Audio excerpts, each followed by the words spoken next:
各位记者朋友，大家 Good afternoon. Welcome to today's press conference. Now the floor is open. 谢谢发言人。人民日报记者提问：13日，中国同拉美。People's Daily on May the 13th, China and LAC countries held the fourth ministerial meeting of China-LAC Forum. Can you share the outcomes and impacts of the meeting? How does China evaluate the role of the forum, and what's China's expectation for future cooperation? Yesterday, the fourth ministerial meeting of the China-LAC Forum was successfully held in Beijing. President Xi Jinping attended this opening ceremony and delivered a keynote speech.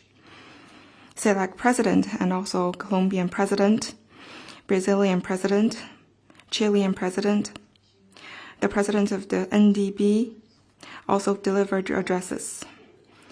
The incoming CELAC President and the President of Uruguay sent a congratulatory message.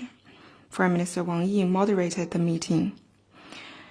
The meeting also was attended by more than 50 ministerial officers from 28 LAC countries and 6 regional organizations. The meeting adopted the Beijing Declaration and the Joint Action Plan for cooperation in key areas for the next 3 years, and also reached more than 20 measures in supporting CELAC development. As we celebrate the 10th anniversary of the official launch of the forum, this meeting has sent the message from China and CELAC countries for unity, cooperation, and joint response to challenges. The biggest highlight of the meeting is that President Xi Jinping systematically summarized the successful experiences of the development of China-CELAC relations and cooperation. He announced the launch of the 5 programs, which will further consolidate the political foundation, promote common prosperity and cooperation, deepen mutual learning of civilizations, promote regional stability and people-to-people friendship for the building of China-CELAC community with a shared future and charting the right course for future development. The following common understandings were reached at the meeting. This forum was a success over the past decade, and the 2 sides will expand the areas and improve the quality of cooperation. The 2 sides share a common future in development, and China and CELAC countries will stand firmly together despite winds and rains and resist external disturbances. China-CELAC solidarity goes with the trend of the times, and the 2 sides, as important members of the Global South, will promote multipolarity and greater democracy in international relations. The 2 sides will enhance solidarity and cooperation and jointly address transformation and instability. China-CELAC cooperation enjoys promising futures as the 2 sides combined create a mega-sized market with a population of 2 billion, and this will provide new driving forces and new opportunities for the growth of both sides and the wider world. China-CELAC cooperation can withstand winds and rains and transcend mountains and oceans over the distance of half a globe. China will deliver on the initiatives announced by President Xi and work with the CELAC countries to continue to support each other on issues concerning each other's core interests and major concerns, jointly implement the GDI, GSI, and GCSI, uphold the multilateral trading system and an environment for open cooperation, and defend international fairness and justice as well as world peace and stability.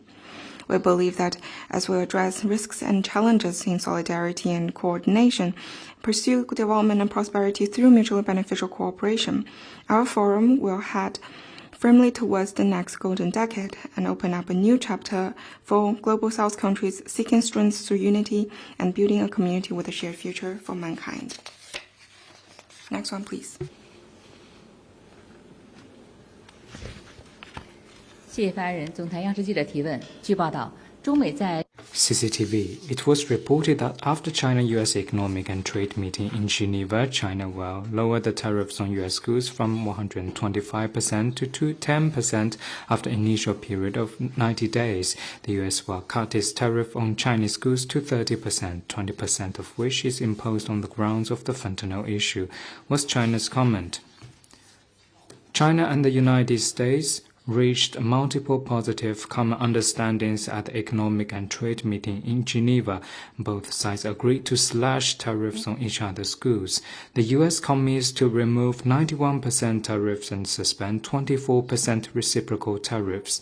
Accordingly, China also removes 91% counter tariffs and suspends 24% counter tariffs.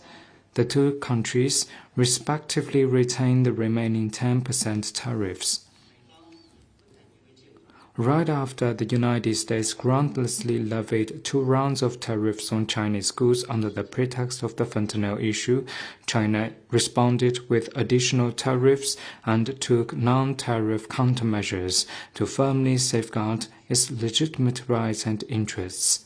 These countermeasures remain in force.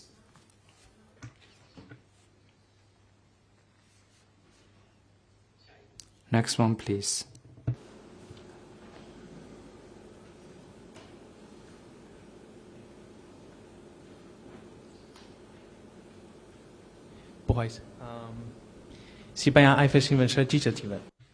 AFE. Uruguay's former president Jose Mujica passed away yesterday, was China's comment. Mr. Mujica is a prominent and beloved leader for the people of Uruguay. He is an old and a dear friend for the Chinese people and contributed to the advancement of bilateral relations and mutually beneficial and friendly cooperation between the two countries. We mourn for Mr. Mujica's passing, and our hearts go out to his family and the people of Uruguay.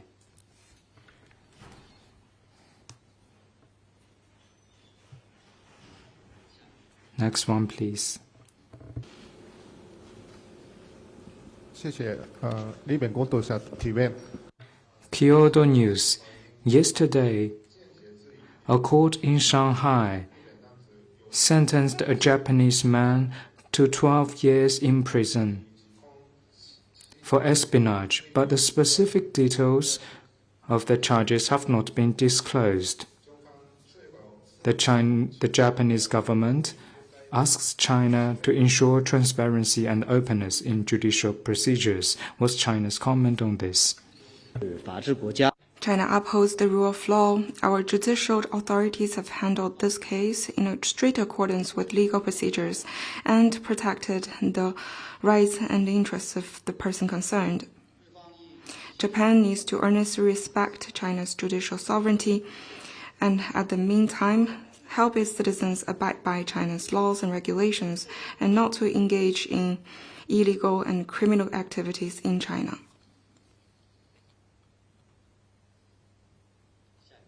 Next one, please.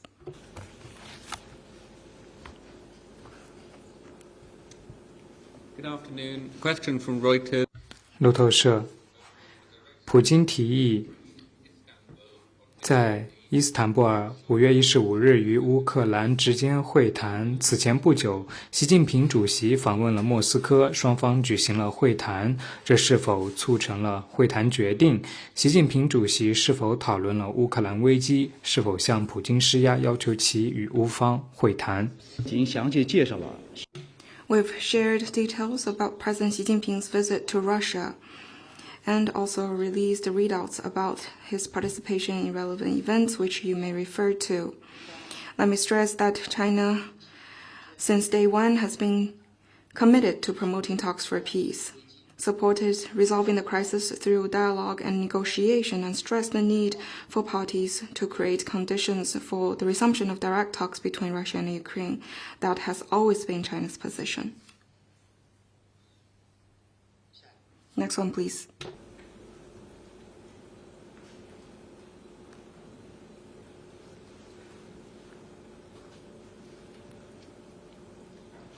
Another question from 路透社，印度外交部发表声明，反对中国对于阿努纳恰尔邦的命名，中方对此有何评论？藏南地区是 Jiangnan is part of China's territory. the Chinese government standardizing the names of some parts of Jiangnan is completely within China's sovereign rights.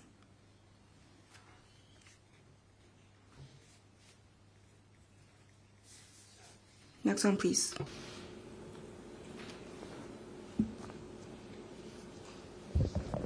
谢谢发言人。环球时报环球网记者提问：当地时间 Global Times. On May 13th local time, Mark Carney officially took office as Canada's Prime Minister, was China's comment.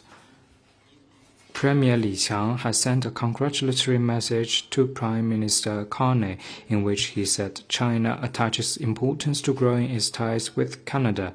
He also expressed a readiness to work with Prime Minister Carney to move China-Canada relations in the right direction of improvement and advancement as the two countries mark the 55th anniversary of diplomatic ties and the 20th anniversary of their strategic partnership this year on the basis of equality and mutual respect and deliver more tangibly for the two peoples and two countries.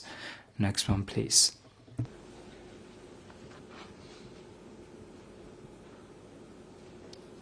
Reuters. 路透社，中英两国成功举行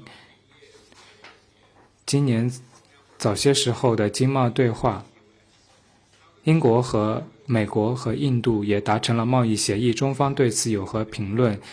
中方对于和英国的经贸关系有何期待？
中英同为联合国安理会。 Both China and the UK are permanent members of the UN Security Council and major economies in the world. Our bilateral relations have special significance that transcends the sphere of bilateral sphere. Our premiers and Prime Minister of UK in their meetings further reached important common understandings on strengthening cooperation and ties between our two countries. Enhancing engagement and cooperation between our two countries are not only conducive to our two countries' development, but also to the world's development, and which will further inject more stability and certainty to the world. China stands ready to work with the UK in the same direction, enhance cooperation and mutual learning so as to promote the study and growth of China-UK relations and open up a new chapter on the trade deal between the UK and relevant sides that you mentioned. Let me stress that the cooperation between countries should not target or undermine the interests of any third party. Next one, please. 还有其他问题吗？ Anything else? Hi, this is Bloomberg News. 彭博社，前美国驻华大使伯恩斯表示，美国对中国清楚表示，如果中方未能够在芬太尼问题上和美方合作，将会付出代价。同时，中方有能力阻止芬太尼潜体非法流通。中方对此有何评论？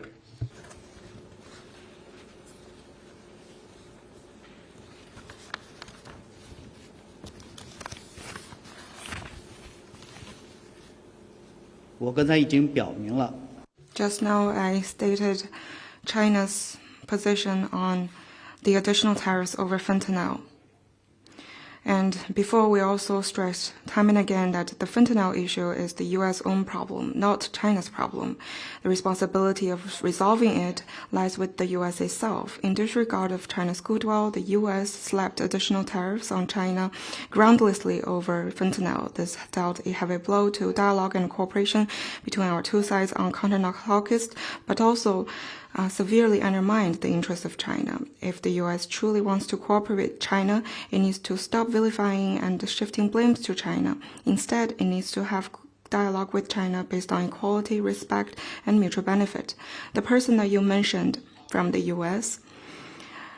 issued irresponsible remarks on that, and we firmly oppose it.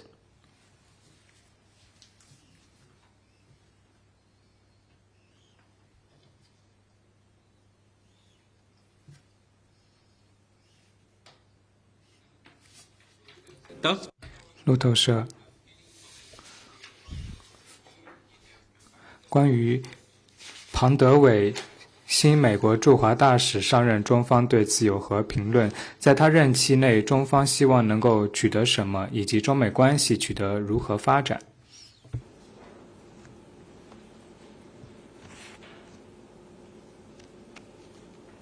中方对中美 China's position on China-U.S. relations is consistent. We stand ready to provide facilitation to Mr. Perdue for him to perform his duty in China. Next one, please. 还有其他问题吗？ Anything else? 好，那今天的记者。 Then let's call it a day. Thank you for coming.